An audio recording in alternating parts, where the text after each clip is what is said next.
તો રાજકોટમાં માર્કેટિંગ યાર્ડમાં મગફળીની ધૂમ આવક થઈ છે।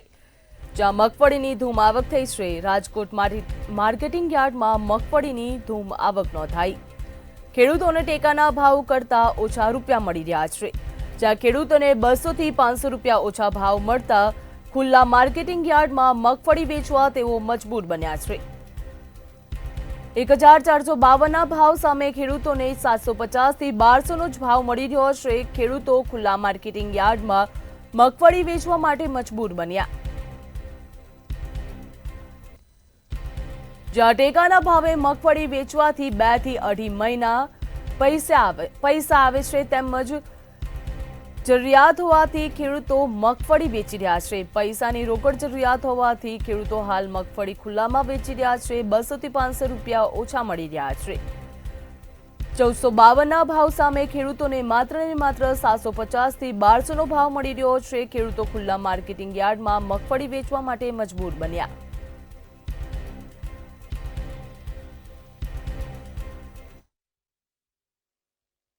રાજકોટ બેડી માર્કેટિંગ યાર્ડમાં હાલ અત્યારે મગફળીની મબલક આવક થઈ છે। સીધા જ આપણે દ્રશ્ય દેખાડવા માંગીશ।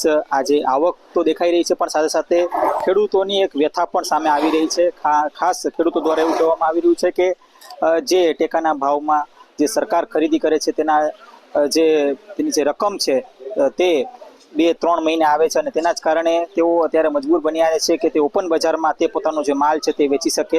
ખાસ તો જે ટેકાનો ભાવનો જે અત્યારે છે તે 1452 રૂપિયાનો છે, અને કહી શકાય કે 1452 હોવા છતાં જે ઓપન બજારમાં ખેડૂતો મજબૂર બન્યા છે પોતાનો જે માલ વેચવા માટે। શું નામ તમારું? ખાસ તો અત્યારે મારું નામ જોરુભા ભીખભા, ગામ કોંડ, તાલુકો ધાંગધ્રા, જિલ્લો સુરેન્દ્રનગર। હું આજે આવ્યો છું વેચવા મગફળી। મારી વેચાણી 1122 રૂપિયા વેચાણી, બરોબર। 10 વીઘાનું મારો વાવેતર હતું। 200 મણ ખોખી થઈ મારે નો છૂટકે આજ 100 મણ ખોખી વેચવી પડી, કારણ કે કોઈ મજૂરને દેવા હોય, કોઈ ખાવા પીવા જોતા હોય, કોઈ વસ્તુ તો લાવવી પડે ને। ભાદરું તો કોઈ વસ્તુ થતી નથી, દવા વાળાને અમે બાકી રાખ્યા ઈ લે।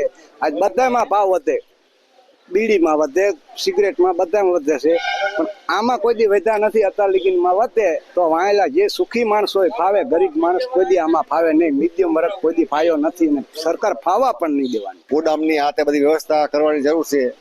મિલ કદાચ મોટા કરે તો કે ગમે ભાતી ડાયરેક્ટ મિલી જતી હોય। તમારા ગામમાંથી કેટલા એવા ખેડૂતો આવ્યા હશે અત્યારે? 40 થી 50 ગાડી આવી છે। અમારું કોઈન ધાંગધ્રા મોટું મગફળીનું મોટો પાક, મોટું વાવેતર બધું કોઈનમાં જ।